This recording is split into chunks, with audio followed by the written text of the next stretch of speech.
사도신경 고백합니다. 나는 전능하신 아버지 하나님, 천지의 창조주를 믿습니다. 나는 그의 유일하신 아들 우리 주 예수 그리스도를 믿습니다. 그는 성령으로 잉태되어 동정녀 마리아에게서 나시고 본디오 빌라도에게 고난을 받아 십자가에 못 박혀 죽으시고 장사된 지 사흘 만에 죽은 자 가운데서 다시 살아나셨으며 하늘에 오르시어 전능하신 아버지 하나님 우편에 앉아 계시다가 거기로부터 살아있는 자와 죽은 자를 심판하러 오십니다. 나는 성령을 믿으며 거룩한 공교회와 성도의 교제와 죄를 용서받는 것과 몸의 부활과 영생을 믿습니다. 아멘. 찬송가 272장입니다. 찬송가 272장 찬양하십니다.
기도하십니다. 좋으신 하나님 감사를 드립니다. 부족한 저희를 변함없이 사랑하셔서 또 이렇게 말씀의 자리로 저를 불러주신 것 감사드립니다. 하나님, 오늘은 시편 38편 말씀 통해서 또 고난당하는 성도가 하나님 앞에 어떻게 행해야 할지를 알려주신 것 감사합니다. 주님, 오늘 말씀 통해서 큰 고통 가운데 어려움 가운데 있는 주의 백성들이 위로를 얻게 하시고 믿음으로 주님 앞에 나아가는 복된 시간 될 수 있도록 주여 함께하여 주시옵소서. 모든 것 주께 맡기며 귀하신 우리 주 예수 그리스도의 이름으로 간절히 기도드립니다. 아멘. 오늘 주신 하나님 말씀은 시편 38편 1절부터 22절까지의 말씀입니다. 시편 38편 1절부터 22절까지의 말씀 제가 봉독해 드리도록 하겠습니다. 여호와여, 주의 노하심으로 나를 책망하지 마시고 주의 분노하심으로 나를 징계하지 마소서. 주의 화살이 나를 찌르고 주의 손이 나를 심히 누르시나이다. 주의 진노로 말미암아 내 살에 성한 곳이 없사오며 나의 죄로 말미암아 내 뼈에 평안함이 없나이다. 내 죄악이 내 머리에 넘쳐서 무거운 짐 같으니 내가 감당할 수 없나이다. 내 상처가 썩어 악취가 나오니 내가 우매한 까닭이로소이다. 내가 아프고 심히 구부러졌으며 종일토록 슬픔 중에 다니나이다. 내 허리에 열기가 가득하고 내 살에 성한 곳이 없나이다. 내가 피곤하고 심히 상하였음에 마음이 불안하여 신음하나이다. 주여, 나의 모든 소원이 주 앞에 있사오며 나의 탄식이 주 앞에 감추이지 아니하나이다. 내 심장이 뛰고 내 기력이 쇠하여 내 눈의 빛도 나를 떠났나이다. 내가 사랑하는 자와 내 친구들이 내 상처를 멀리하고 내 친척들도 멀리 섰나이다. 내 생명을 찾는 자가 올무를 놓고 나를 해하려는 자가 괴악한 일을 말하며 종일토록 음모를 꾸미오나 나는 못 듣는 자같이 듣지 아니하고 말 못하는 자같이 입을 열지 아니하오니 나는 듣지 못하는 자 같아서 내 입에는 반박할 말이 없나이다. 여호와여, 내가 주를 바랐사오니 내 주 하나님이 내게 응답하시리이다. 내가 말하기를 두렵건대 그들이 나 때문에 기뻐하며 내가 실족할 때에 나를 향하여 스스로 교만할까 하였나이다. 내가 넘어지게 되었고 나의 근심이 항상 내 앞에 있사오니 내 죄악을 아뢰고 내 죄를 슬퍼함이니이다. 내 원수가 활발하며 강하고 부당하게 나를 미워하는 자가 많으며 또 악으로 선을 대신하는 자들이 내가 선을 따른다는 것 때문에 나를 대적하나이다. 여호와여, 나를 버리지 마소서. 나의 하나님이여, 나를 멀리하지 마소서. 속히 나를 도우소서. 주 나의 구원이시여. 아멘. 오늘은 시편 38편 말씀 함께 나누고 기도하도록 하겠습니다. 시편 38편의 이 표제를 보시면 다윗을 기념하는 시 이렇게 되어 있습니다. 이것은 이 시가 다윗이 직접 지은 것일 수도 있지만 그 후손들이 다윗의 신앙을 본받으면서 하나님께서 우리들에게 이렇게 좋은 믿음의 조상을 주신 것에 감사하며 지은 시라고도 볼 수가 있겠습니다. 근데 다윗을 기념하는 시의 그 내용이 어떤 영웅을 기리는 그런 모습이 아닙니다. 도리어 어떤 사람이 죽을 병에 걸려서 거의 다 죽어가면서도 어떻게 하면 이 원수와 싸울 것인가를 이렇게 고민하는, 어떻게 하면 하나님 나라를 지킬 것인지를 고민하는 그런 내용처럼 보입니다. 다윗을 기념하는 시가 이렇게 거의 병들어서 죽어가는 사람의 고백을 담고 있는 다는 이 내용이 중요합니다. 이스라엘 백성들이 소망이 없는 거의 절망적인 어떤 상황을 당할 때 이때마다 믿음의 조상들을 이제 아마 생각했을 겁니다. 야, 이렇게 어려운 중에서 이 우리 조상님 다윗은 어떻게 했을까? 이렇게 어려운 상황 속에서 우리 조상 아브라함은 어떻게 행동했을까? 하면서 이 사람들이 믿음으로 그런 자신들의 어려운 문제를 보려고 했던 겁니다. 그래서 이렇게 어려움을 앞서 겪었던 믿음의 조상들을 생각하면서 그들의 위대한 신앙을 다시 기억하고 기념하고 도움을 받았던 겁니다. 그러니까 성경에 기록된 이 믿음의 조상들의 삶은 어떤 의미에서 하나님의 말씀을 자기 나름대로 이렇게 소화하면서 이렇게 살아낸 증거라고 볼 수 있습니다. 그래서 일단은 한번 검증이 된 겁니다. 그래서 우리들이 이 믿음의 조상들의 그런 신앙을 받아들이면 이 자체가 우리에게 힘이 되고 능력이 될 수 있습니다. 실제로 우리가 이 다윗이 했던 경험을 통해서 다윗의 믿음을 나눠 가질 수 있습니다. 다윗을 통해서 우리도 골리앗을 물리칠 수 있고, 다윗을 통해서 우리도 이 사울의 그런 목숨을 노리는 그런 추격에서 살아남을 수가 있게 되는 겁니다. 그러니까 우리는 믿음의 조상들을 절망 가운데서 건지셨던 하나님께서 우리들도 역시 어떤 절망 가운데 있을 때 우리를 건져주실 것을 기대할 수가 있는 겁니다. 그래서 절망의 순간에도 하나님의 은혜는 우리 삶 깊숙이 들어오고 하나님의 구원의 손길이 우리에게로 이렇게 내밀어지는 겁니다. 그렇기 때문에 그리스도인들은 가장 절망적인 순간에도 찬양할 수 있고 노래 부를 수 있는 사람들입니다. 이것이 세상 사람들을 경악해 만드는 힘입니다. 믿음의 사람들은 죽음의 그림자가 짙게 드리우고 살 가망이 전혀 없는 상황에서도 하나님을 원망하지 않고 최후의 순간까지 찬송하며 충성할 수 있습니다.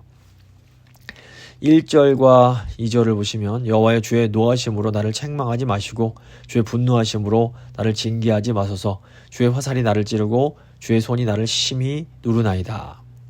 이 시는 어떤 병에 걸려서 죽어가는 사람이 하는 고백처럼 보입니다. 자신의 고통을 마치 하나님이 자신의 의사인 것처럼 하나님께 하나하나 아뢰고 제가 이렇게 아픕니다 말씀을 드립니다. 시인은 하나님께서 진노하셔서 자기에게 이런 중병이 생겼다 이렇게 생각을 합니다. 그래서 하나님께 주님 제발 이제 그만 좀 진노하십시오 이렇게 기도를 드리는 겁니다. 시인이 이제 먼저 자기 상태를 몸에 깊이 화살이 박힌 것으로 비유합니다. 이 곳의 화살 촉의 모양이 삼각형으로 되어 있기 때문에 한번 들어가고 나면 이 빼내기가 굉장히 어렵습니다. 근데 이게 뽑아내지 않고 가만히 두면 시간이 흐르면서 곧 죽게 되는 겁니다.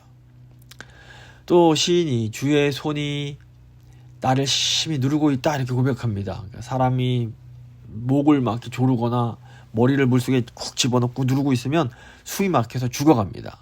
지금 시인이 이런 고통을 겪고 있음을 호소하는 겁니다. 어마어마한 고통과 이렇게 되면 잠시면 죽을 것 같은 그런 급박함을 느끼고 있는 겁니다.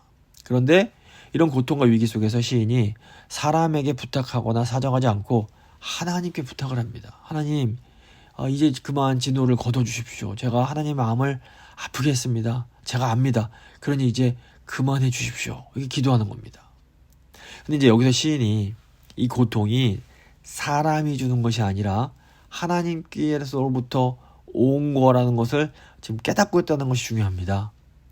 만약 어떤 사람이 나를 고통스럽게 하고 있다. 사람이 나를 찌르고 사람이 나를 누른다 생각하면 이걸 견딜 수 없게 고통스러웠을 겁니다. 그런데 사람이 아닌 하나님께서 나를 찌르시고 하나님이 나를 누르고 계신다 이렇게 생각하면 그래도 마음에 어느 정도 여유가 생깁니다. 왜냐하면 하나님이 우리를 찌르고 누르셔도 우리를 죽일 만큼 누르시진 않기 때문에 그렇습니다.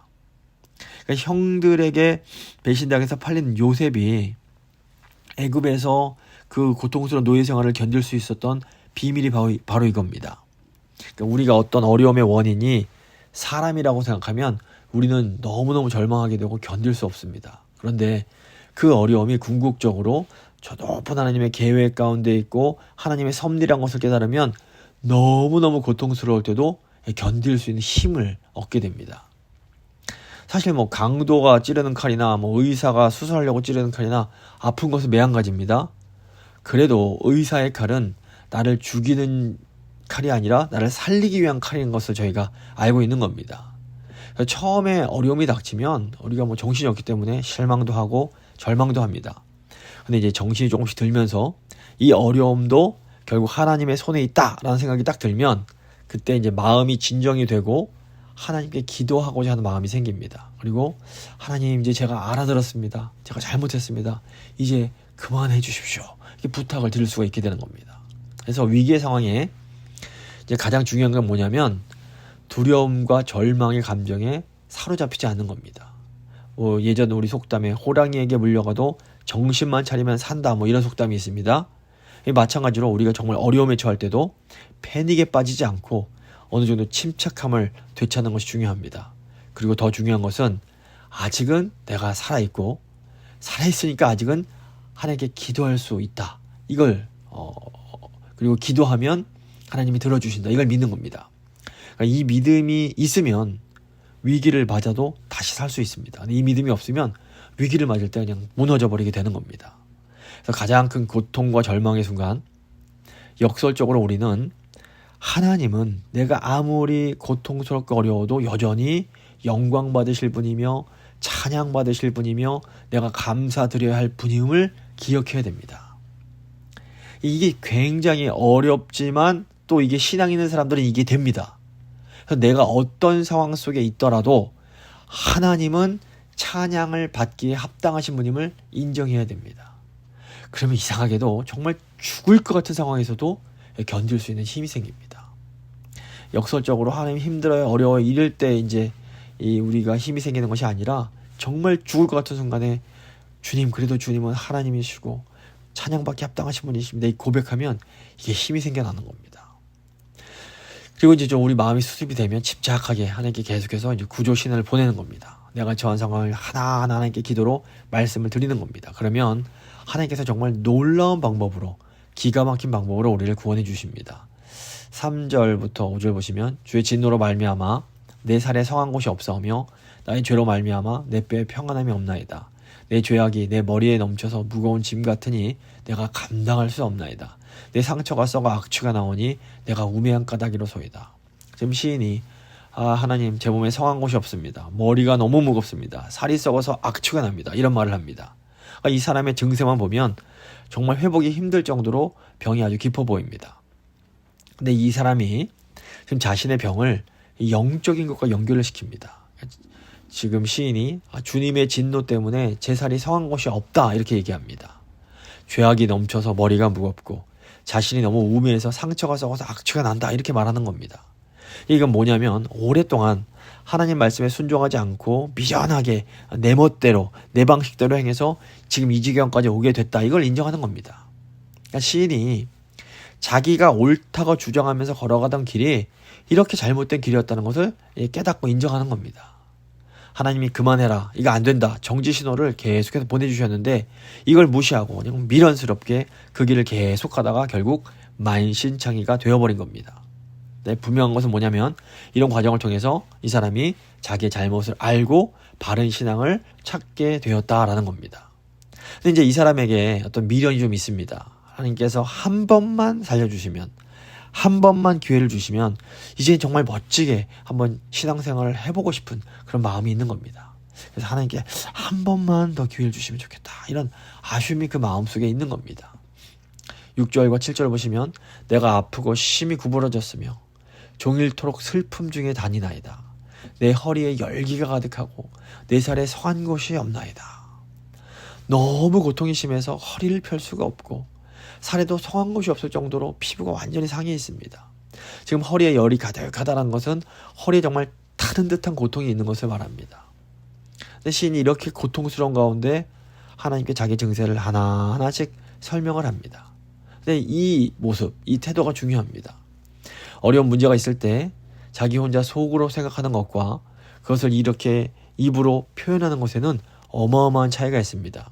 자신의 문제를 이렇게 입으로 표현을 하면 마음속에 있는 그런 아픔과 두려움이 이 상대방에게로 넘어갑니다. 그래서 마음속에 있던 답답함이 줄어들게 됩니다.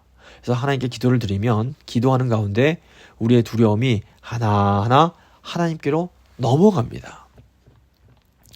구약 시대에 이 제사를 지낼 때 보면 제사를 드리는 사람이 이제 그 제사를 드리는 그 짐승의 머리에 손을 대고 안수를 합니다. 이렇게 안수를 함으로써 내가 가지고 있던 모든 질병, 내가 가지고 있던 모든 마음의 짐들이 이 짐승에게로 넘어간다, 이렇게 생각을 했던 겁니다. 근데 우리가 이제 오늘날 하나님께 이렇게 소리를 내서 입으로 기도하는 것이 어떻게 보면 이런 안수 기도의 의미가 담겨 있습니다. 하나님께 부르짖으면서 기도할 때에 하나님께서 그것을 들으시고 우리 안에 있는 악한 것들 그리고 약한 것들을 하나하나 가져가시는 겁니다. 이것은 마치 우리 몸속에 있는 모든 고름과 악취와 썩은 것들을 쫙 이렇게 짜내는 것과 비슷합니다. 그래서 몸에 아픈 부분이 있을 때마다 하나님께 기도를 드리며 또 우리 마음에 어떤 염려와 걱정이 있을 때마다 하나님께 기도를 통해서 이렇게 맡기는 이런 것이 중요합니다. 8절과 9절 보시면 내가 피곤하고 심히 상하였음에 마음이 불안하여 신음하나이다. 주여 나의 모든 소원이 주 앞에 있사오며 나의 탄식이 주 앞에 감추이지 아니하나이다. 시인이 이제 자신의 그 고통스러운 육신의 상태를 말씀드린 후에 이제는 자신의 마음의 상태도 하나님께 말씀을 드립니다. 지금 시인이 너무나 영혼이 지쳐서 피곤합니다. 너무 지쳐있고 더 이상 새로운 힘을 낼 수 없을 만큼 마음이 많이 상해 있습니다. 지금 마음이 불안하여 신음하나이다. 이것은 화가 났음을 의미합니다. 시인이 자기 자신에게도 화가 나 있습니다. 너무 자신이 못나 보이고 자신이 잘못한 것에 대한 후회도 있고 마음이 괴로운 겁니다. 또 뭐 욥처럼 다른 친구들, 친한 사람들의 말에 큰 상처를 받았을 수도 있습니다. 근데 이제 모든 소원이 주의 앞에 있사오며 이렇게 말을 하는데 이것은 하나님께서 살려주시면 내가 살겠지만 그렇지 않으면 제가 죽을지언정 사람 앞에 인간적인 방법은 쓰지 않겠다는 말을 하는 겁니다. 내 소원이 전부 주님께만 있습니다. 고백하는 겁니다. 어쩌면 시인은 이제 내가 뭐 살아봐야 얼마나 살겠냐, 살아있을 시간이 많지 않은 것 같다, 이렇게 어느 정도는 그런 자포자기하는 그런 심정도 있는 것처럼 보입니다. 10절 보시면 내 심장이 뛰고 내 기력이 쇠하여 내 눈의 빛도 나를 떠났나이다. 지금 심장이 뛴다라는 것은 호흡이 이제 고르지 않음을 의미합니다. 지금 숨 쉬는 것도 부담스럽고 기력이 자꾸 떨어져서 눈을 뜨고 있기도 쉽지가 않은 겁니다. 눈빛은 흐려지고 의식이 가물가물해지고 있습니다. 이 요나가 큰 물고기 뱃속에 있을 때 이렇게 의식이 가물가물해지면서 하나님께 기도를 합니다. 그런데 이제 여기서 시인이 놀라운 것은 이 마지막 순간까지도 기도할 수 있는 그런 용기가 있었다는 겁니다. 기도는 믿음 있는 사람들이 붙잡을 수 있는 마지막 보루입니다. 정말 힘든 순간, 고통의 순간 하나님께 기도할 수 있는가, 이게 그 사람의 믿음을 보여줍니다. 그러니까 마지막 하나님의 구원이 임할 때까지 하나님께만 집중하면서 하나님께 모든 마음을 쏟아놓으며 이야기를 하는 겁니다. 그래서 우리에게 중요한 게 뭐냐면 하나님을 끝까지 바라보는 겁니다.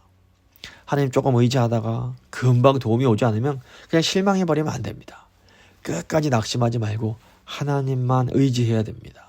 그래서 복음서 보시면 끝까지 하나님을 의지함으로 큰 영광을 경험한 사람들이 나옵니다. 마가복음 5장 보시면 이 야이로라는 유대교 회당장이 나옵니다. 이 사람 딸이 굉장히 심한 병에 걸렸는데 이 사람이 이제 예수님을 찾아가서 그 발 앞에 엎드려서 자기 딸의 병 좀 고쳐달라고 부탁을 드립니다. 당시 유대인들 사이에서 예수님은 어느 정도 좀 이단시되고 있는 이런 분위기가 있었습니다. 이때 유대교 회당장 신분으로 예수님을 찾아가서 무릎을 꿇었다라는 것은 뭐 딸을 살리기 위해서는 모든 사회적인 명성을 내가 다 버릴 준비가 되어 있음을 의미합니다. 근데 그럼에도 예수님께서 막 급하게 딸을 향해 가지 않으십니다. 천천히 움직이시고 또 중간에 혈루병 걸린 여인이 뭐 예수님 옷자락을 잡아서 그 여인과 또 길게 대화를 나누십니다. 아마 이 회당장 마음은 아마 똥줄이 탔을 겁니다. 이러다가 결국 회당장의 딸이 죽었다는 소식이 옵니다. 예수님만 바라봤는데 아무 소용이 없게 돼버린 겁니다. 그런데 이때 죽었다는 소식이 들려왔음에도 예수님께서 두려워하지 말고 오직 믿기만 하라 말씀하십니다. 그리고 결국 예수님이 이 죽어가고 있는 여자의 손을 탁 붙잡으심으로 죽은 아이가 살아나게 됩니다. 그러니까 끝까지 절망하지 말고 주님만 바라보고 있어야 되는 겁니다. 요한복음 11장 보시면 이제 마리아와 마르다의 오빠 나사로가 병에 걸리는 내용이 나옵니다. 근데 예수님께서 이때도 의도적으로 지체하십니다. 그런 동안 나사로가 죽어버립니다. 예수님께서 이제 나사로 있는 곳에 오셨을 때 뭐 마리아와 마르다가 아유 주님 계셨으면 우리 오빠가 안 죽었을 텐데 뭐 이런 얘기를 합니다. 근데 예수님께서 이때 네 오라버니가 살 거다 말씀하시고 죽어서 썩어가는 그 나사로야 나와라 불러내심으로 살려내십니다.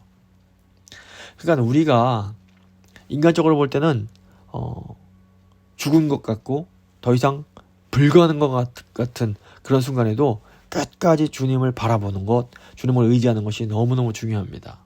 모든 것이 다 끝난 것처럼 보이는 순간에도 하나님은 하실 수 있다는 것을 믿어야 됩니다. 그리고 우리가 하나님께 일단 한번 기도한 것은 하나님께서 들으시고 끝까지 책임져 주십니다. 그러므로 우리는 두려워하지 말고 끝까지 예수님만 의지해야 됩니다. 11절 12절 보시면 내가 사랑하는 자와 내 친구들이 내 상처를 멀리하고 내 친척들도 멀리 섰나이다.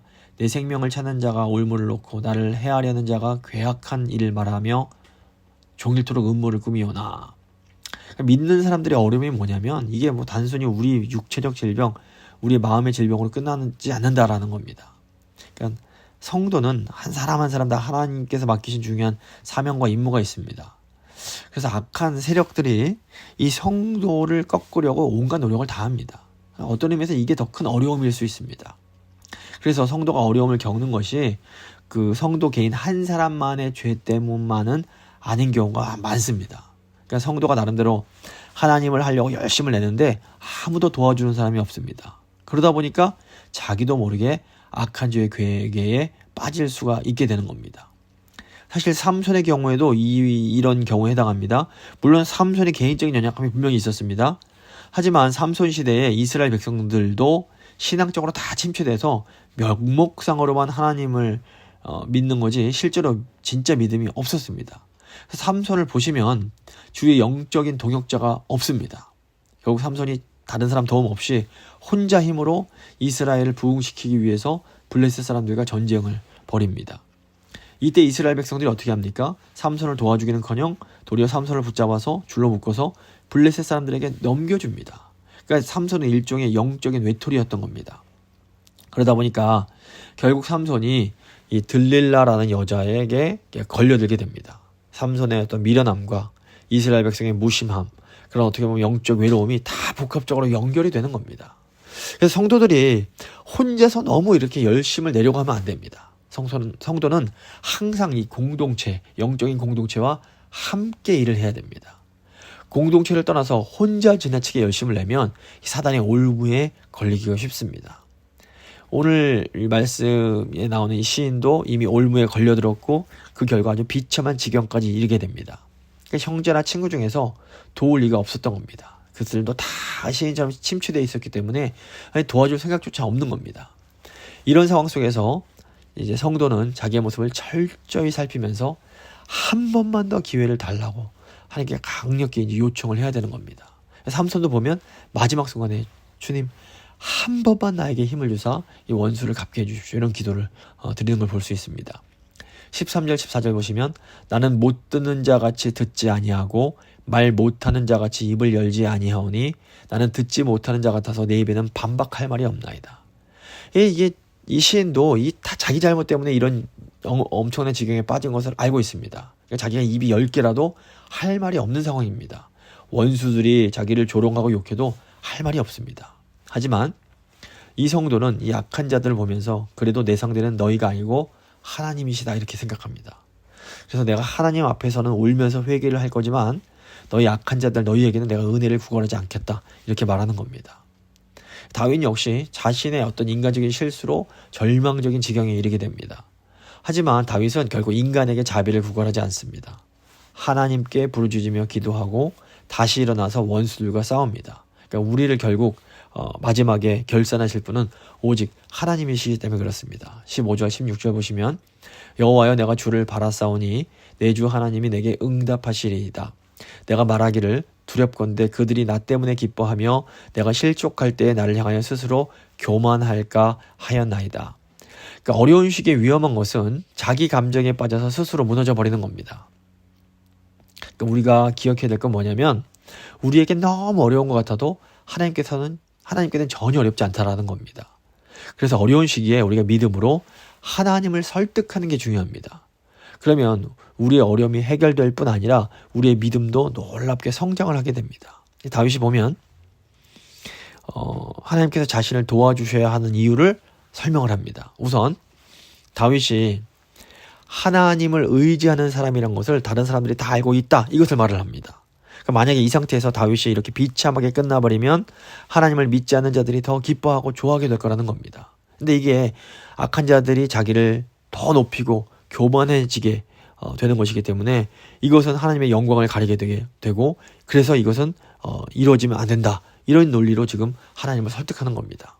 근데 보면 모세도 이스라엘 백성들이 크게 범죄했을 때 이런 논리로 하나님을 설득합니다.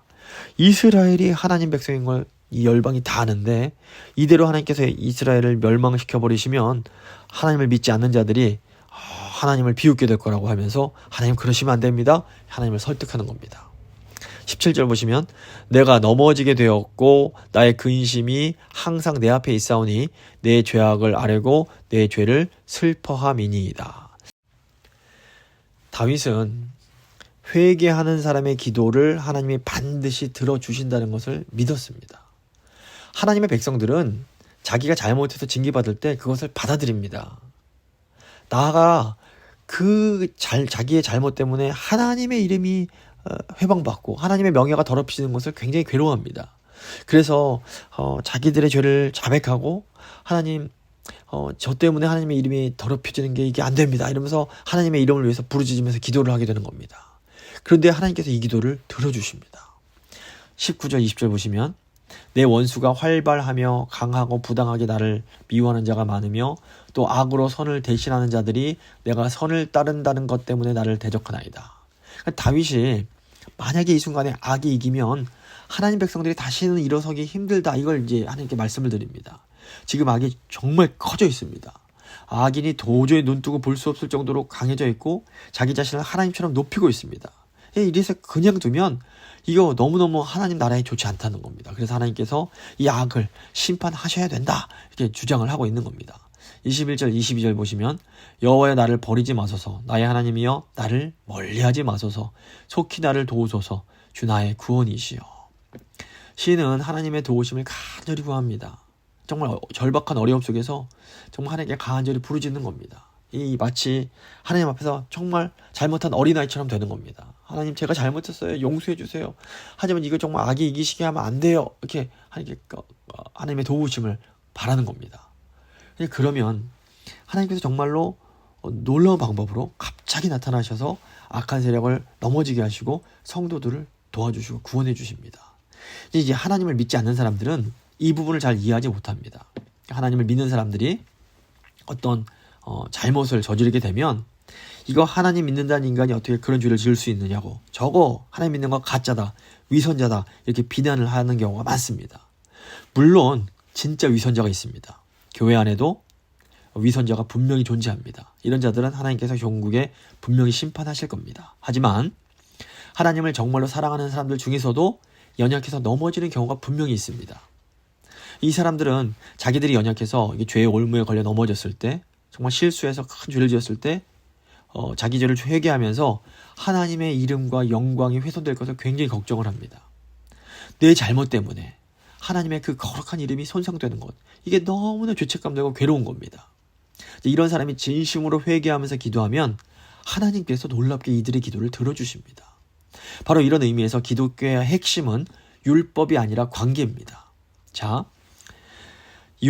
율법이 아니라 관계가 중요하다는 것은 무슨 의미냐면, 율법에 따라서 관계가 결정이 되는 것이 아니라 관계에 따라서 율법이 결정되는 것을 의미합니다. 즉, 우리가 율법을 잘 지켜서 죄를 잘 짓지 않아서 하나님의 백성 되고 하나님의 자녀가 되는 것이 아닙니다. 우리는 하나님의 은혜와 사랑을 믿음으로 하나님의 자녀가 됩니다. 우리가 하나님의 자녀가 되면, 즉 하나님과의 관계가 먼저 회복이 되면, 그러면 우리는 이제 마음으로 하나님의 뜻을 행할 수가 있게 됩니다. 즉 먼저 관계가 회복돼야 하나님의 율법을 지키며 살 수가 있게 되는 겁니다. 그런데 관계가 회복된 사람도 아직 연약함과 부족함이 남아 있습니다. 여기에서 이제 성도들의 모순이 발생합니다. 분명히 하나님 자녀인데 여전히 부족하고 죄악된 모습이 있는 겁니다. 근데 하나님께서는 우리가 아무리 연약해도 절대로 우리를 버리지 않으십니다. 하지만 하나님께서는 또 우리를 너무 사랑하시기 때문에 우리가 계속해서 그냥 죄 가운데 머물러 있는 것도 허락지 않으십니다. 그래서 하나님께서는 때로 고난과 어려움을 우리에게 보내셔서 우리를 계속해서 더 거룩한 백성으로 만들어 가십니다. 그렇기 때문에 우리에게 어려움이 온다 해도 우리가 절대로 좌절하거나 절망해선 안 됩니다. 우리에게 오는 고난이 멸망의 심판이 아니라 생명을 위한 징계이기 때문입니다. 말씀을 마무리 짓도록 하겠습니다. 절망의 시간에 우리가 자포자기 할 것인가 아니면 하나님을 찾을 것인가, 이걸 결정하는 것이 바로 우리의 믿음입니다. 하나님을 우리가 믿고 있으면 우리는 절망하지 않고 하나님을 찾게 됩니다. 근데 이상하게 어려움이 닥칠 때는 한 번에 다 몰아닥칠 때가 많습니다. 이때 우리에게 중요한 것은 하나님께서는 어떤 어려움 속에서도 나를 능히 도우실 수 있다라는 이 믿음입니다. 이 믿음으로 우리가 어려움이 올지라도 하나님 앞으로 계속 나아가서 결국에 승리하는 우리 모두가 될 수 있기를 간절히 소망합니다.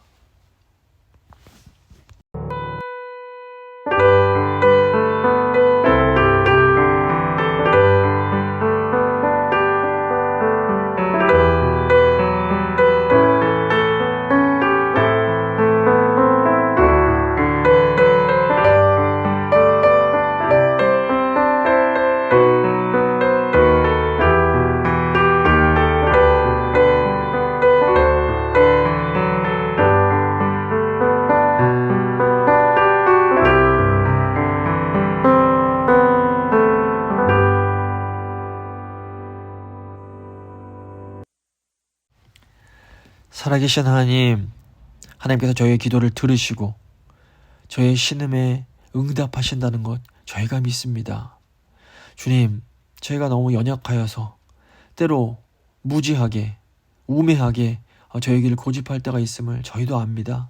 주님, 이럴 때 주님께서 또 저희를 사랑하심으로 저에게 어려움도 주시고 때로는 징계도 하시는데 주님께서 주신 어려움을 저희가 깨닫게 하시고 그 어려움과 아픔에 담긴 하나님의 큰 사랑도 저희가 기억할 수 있도록 주여 도와주시옵소서. 저희가 얼른 깨닫고 진심으로 하나님 앞에 엎드려서 기도할 때에 또 하나님의 놀라우신 구원을 경험하고 또 믿음도 자라고 또 저희가 더 하나님의 마음을 깊이 알게 되는 그런 은혜를 경험할 수 있도록 주여 도와주시옵소서.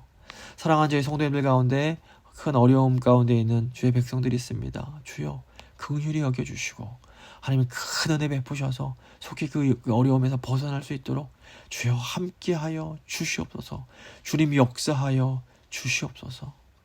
사랑하는 주님께 저희 사랑하는 성도들 맡기며 귀하신 우리 주 예수님 이름으로 간절히 기도드립니다. 아멘. 찬송가 250장입니다. 찬송가 250장 찬양하시겠습니다.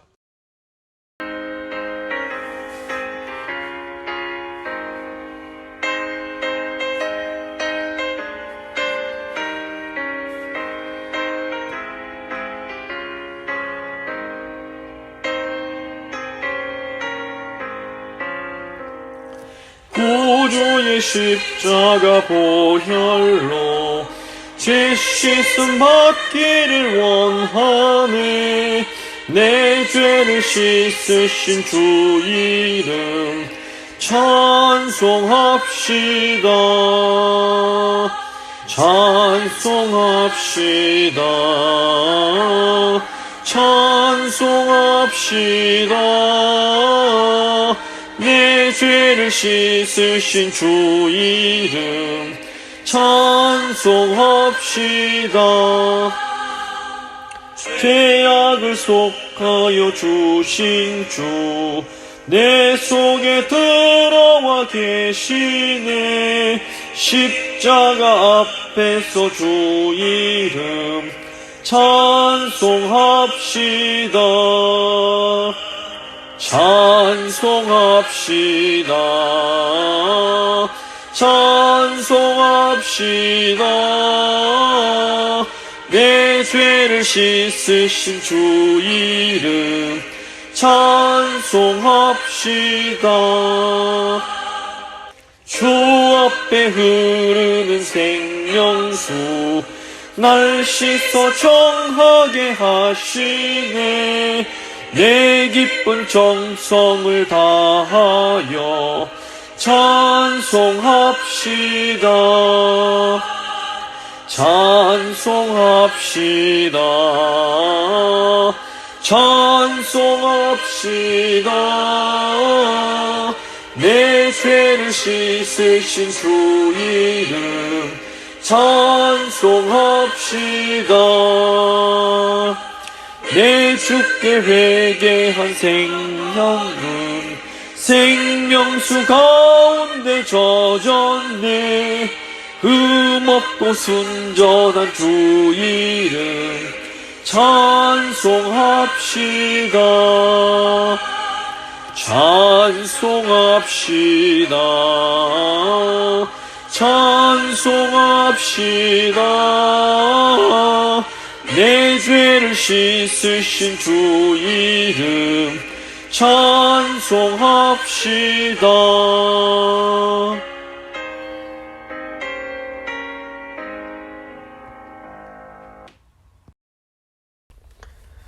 주님 가르쳐 주신 기도로 예배 마치도록 하겠습니다.